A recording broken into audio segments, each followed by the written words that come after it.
Poonam Sharma ji. Shri Harivansh Brahma group. Shri Harivansh महाराज जी। महाराज जी, कैसे पता चले या क्या करें कि ये हमारा आखिरी जन्म हो, हम श्री जी की चरण सेवा मिले? जब कोई इच्छा न रह जाए, किसी से द्वेष न हो, पूरे संसार में एक भी दुश्मन न हो और कोई इच्छा नहीं है, यहाँ किसी से प्यार नहीं, किसी से झगड़ा नहीं, तब हमारा न लेना न देना, न राग न द्वेष न चाह, कोई चाह नहीं हमारे अंदर, अब कोई चाह नहीं रह गई, हमारा किसी से द्वेष नहीं, पूरे विश्व में कोई एक शत्रु नहीं, पूरे विश्व में सबसे भगवत भाव से मित्रता है, किसी से अपनापन नहीं, किसी से न द्वेष है, न राग है, न लेना है, न देना है, और ना कोई अब चाह रह गई। ये आखिरी जन्म है, अब तो हम अपनी प्रियाजू के पास जा रहे हैं, इसमें कोई संशय नहीं, इसमें किसी की आशीर्वाद की जरूरत नहीं है। जैसे अपने लोग बोलते हैं ना, इसमें किसी के आशीर्वाद की जरूरत नहीं, किसी के सहयोग की जरूरत नहीं, अपना पर्सनल पास बन गया है, हमें श्री जी के पास जाना है, श्री जी के पास। तो बोले हम लोग जितने हैं बस कनेक्शन फंसाए रखो, अगर डिब्बा में इंजन का कनेक्शन मिला हुआ है तो कहाँ जाएगी ट्रेन, वहीं पूरी पूरी ट्रेन वहीं जाएगी जहाँ इंजन जाएगा। तो ऐसे ही गुरुजनों से, संत जनों से जो अपना कनेक्शन कर लेते हैं मन का, तो जहाँ वो जाते हैं वहीं हमको ले जाते हैं। लेट लपेट भले हो जाए लेकिन हम पहुँचते वहीं जहाँ हमारे गुरुजन होते हैं। तो नाम जप करो, भगवत कथा सुनो और सुन करके मनन करो कि वास्तविक संसार का क्या स्वरूप है। तो धीरे धीरे ज्ञान प्रकट होगा। तो इस शरीर का राग मिटते ही जन्म आखिरी हो गया। जब तक शरीर का राग है, किसी से द्वेष है, कुछ यहाँ लेना देना है, तो आना पड़ेगा यहाँ। न लेना न देना, मगन रहना हर समय प्रभु में।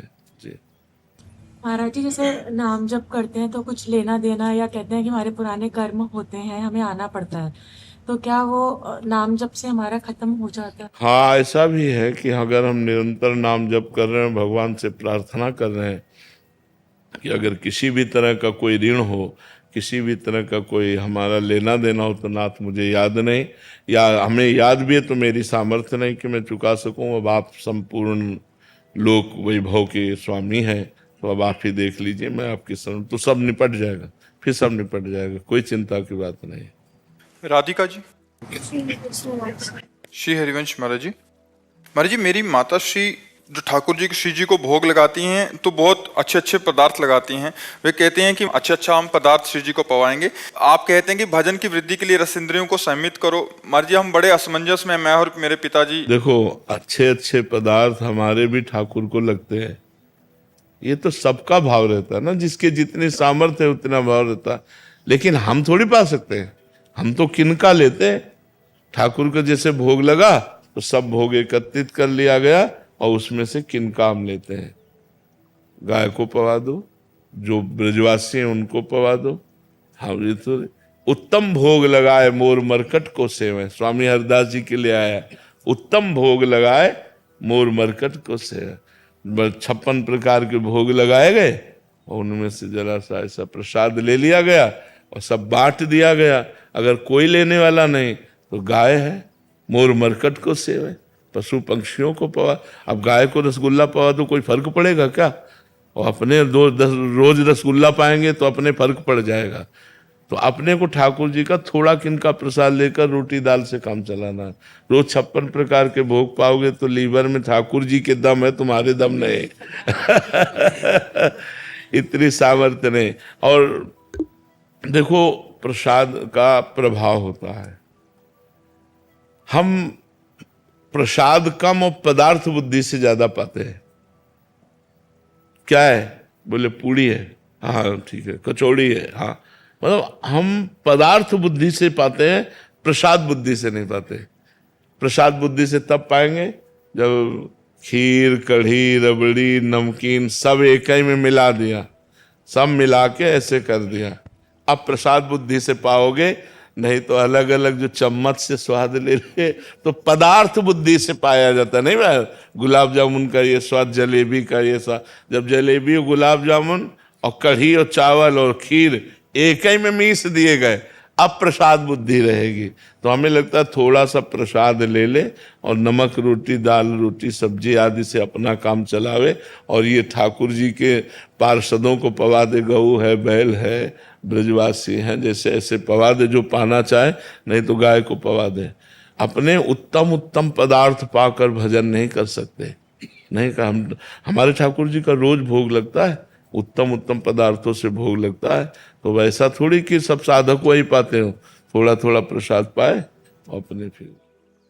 सिंधु जी, ऋषिकेश, राधे राधे महाराज जी। महाराज जी, आप सत्संग में नाम रस के बारे में बताते हैं, तो महाराज जी क्या नाम रस से तात्पर्य है नाम से मिलने वाला आनंद, या सचमुच नाम लेने से जिब्या पर कोई अद्भुत स्वाद आने लगता है? व्यसन हो जाता है, आसक्ति हो जाती है। जिब्या पर ऐसे कोई नमकीन खट्टा वाला स्वाद नहीं है कि मिठाई जैसा मीठा, नमकीन जैसा स्वाद आने लगे रसेंद्री में, नहीं।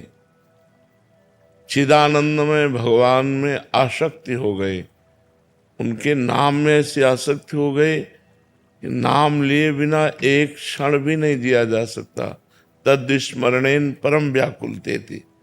कोई स्वाद का तात्पर्य ऐसे से नहीं है को गुड़ जैसा मीठा लगने लगा और नमकीन जैसा लग, एक आसक्ति हो गई, एक व्यसन हो गया, हम जी नहीं सकते उसके बिना। तद स्मरणेन परम व्याकुलते थी, जरा सा विस्मरण होने पर परम व्याकुलता पैदा हो गई।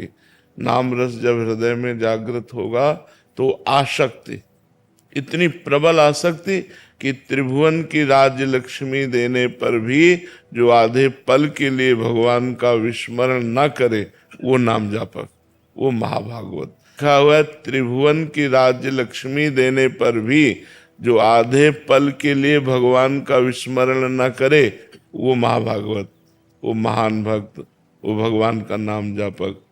तो नाम में जो जो रस है वो आत्मानंद है, जिह्वा का रस, इंद्री का रस नहीं है, वो आत्मानंद है, वो भगवदानंद है, वो प्रेमानंद है, वो अनुभव होता है।